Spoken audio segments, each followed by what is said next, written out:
ஓம் சக்தி. அருள் வாக்கும் அனுபவங்களும். பாத யாத்திரையில் கிடைத்த அனுபவங்கள். சக்தி எஸ். ஜெயராஜ், குன்னூர், உதகை. பாத யாத்திரை என்பது நடக்க முடியாவிட்டாலும் ஒருவித வைராக்கியத்துடன் அம்மாவை வேண்டி நடைப்பயணமாக வருவது.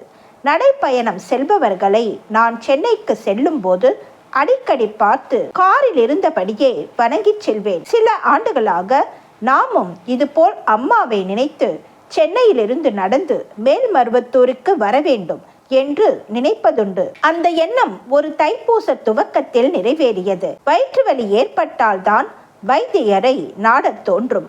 அதுபோல வாழ்க்கையில் சோதனைகளை சந்திக்கும் போதுதான் அம்மாவிடம் வேண்டுதலும் விரதங்களும் மேற்கொள்ள தோன்றும். இதற்கு நானும் விதிவிலக்கல்ல. நீங்கள் நினைக்கலாம், அம்மா வீட்டில் இருப்பவர்களுக்கு எந்த குறையும் இல்லை, அவர்களுடன் எப்போதும் அம்மா இருக்கிறார்கள் என்று. ஆனால் அது உண்மையல்ல. அது உலகத்திற்காக, உலக நலனுக்கு எடுக்கப்பட்ட அவதாரம். 10 11, அத்தோடு இதுவும் ஒன்று என்பது போலத்தான் எங்கள் குடும்பம். நடக்க ஆரம்பிப்பதற்கு முன் தயக்கம். ஏனென்றால் நடக்க முடியுமா, பாதியிலேயே திரும்பி வந்து விடுவோமா என்பதுதான். கடற்கரையில் இருமுடி அணியும் நிகழ்ச்சிக்கு மறுநாளில் இருந்து நடைப்பயணத்தை ஆரம்பிக்கலாம் என்று நினைத்திருந்தோம். ஆனால் அடாத மழையினால் பாதை சரியில்லாமல் போய்விட்டது. ஆனாலும் எடுத்த காரியத்தை முடிக்க வேண்டும் என்ற வைராக்கியம், மழையின் விடாப்பிடி, இவை இரண்டிற்கும் இடையில் அகப்பட்டு தவித்துக் கொண்டிருந்த நேரத்தில் திருவுளச்சீட்டு போட்டு பார்த்தோம். அதிலும் வேண்டாம் என வந்தது. அரைகுறை மனத்தோடு மறுவூரை வந்து சேர்ந்தேன். மறுநாள் அருள்வாக்கில் அம்மா, உறுதியான மனம் வேண்டும். ஒன்றை செய்வதென தீர்மானித்து விட்டால் உடனே செய்துவிட வேண்டும். சீட்டு போட்டு பார்க்கும்போது நீங்கள் நினைத்தது வரவில்லை என்றால் என்ன செய்வீர்கள் என்று கூறினார்கள். எல்லாம் தெரிந்தவள் நீ பார்த்து எதை செய்தாலும் சரி, நாங்கள் என்ன செய்ய போகிறோம் என்று நினைத்து கொண்டோம். 1 வாரம் கழித்து சென்னையில் அடையார் வீட்டிலிருந்து புறப்பட்டோம். எங்களுக்கு முன்னால் சென்னை சாலிகிராமம் மன்ற சக்திபீட அம்மன் முன்னால் சென்றது. அம்மா வா வா என்று அழைப்பது போலவும், குழந்தைகள் பின்தொடர்ந்து ஓடி வருவது போலவும் நடக்க ஆரம்பித்தோம். முதல் நாள் இருந்து புத்துணர்ச்சியில் வேகமாக நடக்க ஆரம்பித்தோம்.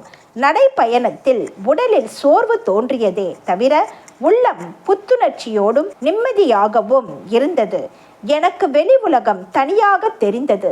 ஆன்மீக உலகத்திற்கும் வெளி உலகத்திற்கும் எவ்வளவு வேறுபாடுகள்! மற்றவர்களை பற்றியே நினைக்க நேரமில்லாமல் தான் உண்டு தன் வேலை உண்டு என்று வாழும் நடுத்தர மனித சமுதாயம். நடைப்பயணத்தின் போது அம்மாவின் பாடல்கள் தேன் அமுதமாக ஒலித்தது. அம்மன் ஊர்வலம் வருவதை பார்த்து ஏழை எளிய மக்கள் தான் தங்களிடம் இருந்த 10 காசை உண்டியலில் போட்டார்கள். வழியில் ஆங்காங்கே மன்றத்தை சேர்ந்த சக்திகள் வரவேற்பளித்தனர். இருக்க இடமும் உணவும் அளித்து உபசரித்தனர். சென்னை மாவட்ட தலைவர் மற்றும் சக்திகள் எங்களை அன்புடன் வழிநடத்தி உபசரித்து அழைத்து வந்தனர். அவர்களுக்கு எங்கள் குழு நன்றி கடன் பட்டுள்ளது. நடைப்பயணத்தின் போது அம்மா நினைவை தவிர குடும்பம், பிள்ளைகள், வேலைகள் எதுவும் நினைவுக்கு வரவில்லை. சில நேரங்களில் அம்மாவின் ஆன்மீகத்தை பற்றி நினைக்கும் போது மெய் சிலிர்த்தது. எங்கெங்கோ பிறந்த ஆன்மாக்களை ஒன்று திரட்டி அம்மா அடிகளார் ஆன்மீகம் என்றெல்லாம் உணர வைத்த அன்னையை நினைக்கும் போது ஆனந்த கண்ணீர் வடிந்தது. சில நேரங்களில் நாம் செய்ய நினைப்பதையே அம்மா அருள்வாக்கில் சொல்ல வேண்டும் என்று எதிர்பார்க்கிறோம். அது நடக்காத போது மனச்சோர்வு ஏற்படுகின்றது. ஆன்மீகத்தில் தடுமாற்றம் ஏற்படுகின்றது.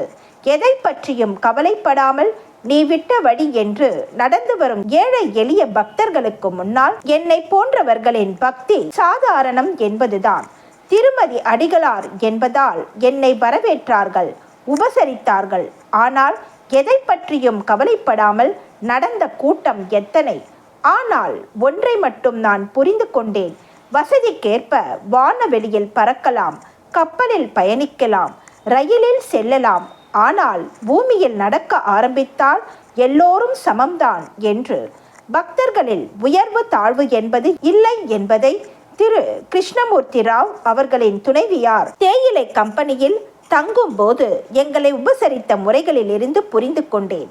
செங்கற்பட்டு விநாயகர் ஆலயத்திற்கு வரும்போது ஒரு சிறிய நாய்க்குட்டி எங்களை விடாமல் பின்தொடர்ந்து வந்தது.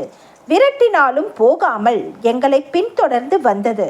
ஒருவேளை இதுவும் அம்மாவின் சித்தாடலாக இருக்குமோ என்று நினைத்து அந்த நாய்க்குட்டியை தூக்கி வந்து ஈரோட்டை சேர்ந்த ஒரு இளைஞர் வளர்த்து வருகிறார். கால் வலியும் வீக்கமும் அதிகமாகி நாங்கள் வரும்போது வேப்பிலையும் மஞ்சளும் தான் நோய் தீர்க்கும் மருந்தாக பயன்பட்டது. எல்லோரும் 3 நாட்கள் சென்னையில் இருந்து மேல்மருவத்தூருக்கு நடைப்பயணமாக வருவார்கள். ஆனால் நாங்கள் 5 நாட்கள் நடைப்பயணமாக வந்தோம். நீண்ட தூரம் நடந்து பழக்கம் இல்லாத காரணத்தால் சோர்வும் அதிகமாக காணப்பட்டது. கால்கள் பிடித்து கொண்டன.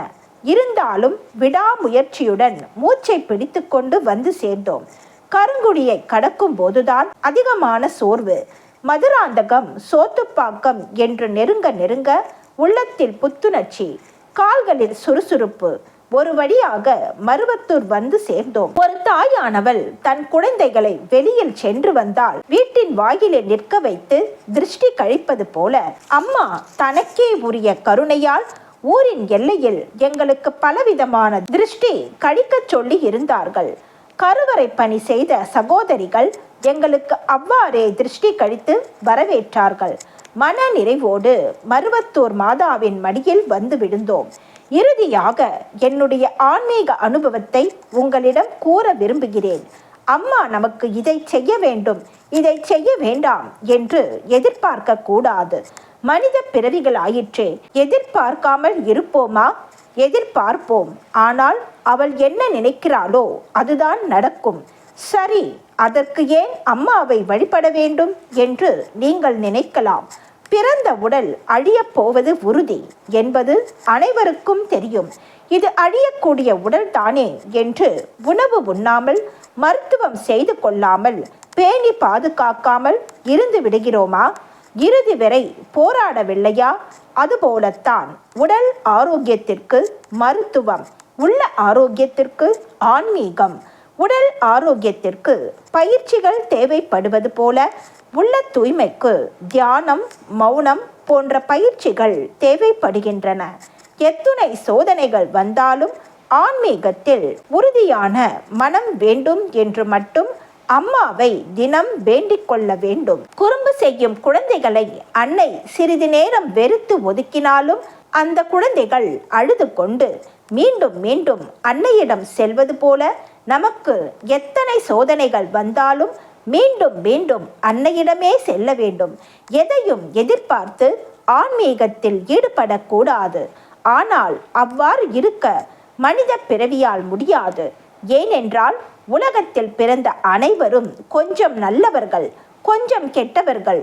ஆகையால் உலகத்தின் நல்லது கெட்டதை அனுபவித்துவிட்டு, பிறவியின் பயனை அனுபவித்துவிட்டு ஒரு நாள் இங்கிருந்து விடை பெற்று இறைவன் அடியை சென்று சேரத்தான் வேண்டும். ஓம் சக்தி. ஆன்மீக துறையில் நடந்து போன பழங்கதைகளையே பேசிக்கொண்டிருக்காதே. இங்கே நடைபெற்று கொண்டிருக்கிற நான் நடத்தி வருகிற புதுமைகளை உலகத்திற்கு எடுத்துச் சொல். அவற்றையே அடிக்கடி நினைத்து பழகு. அன்னையின் அருள்வாக்கு. Please share and subscribe. ஓம் சக்தி.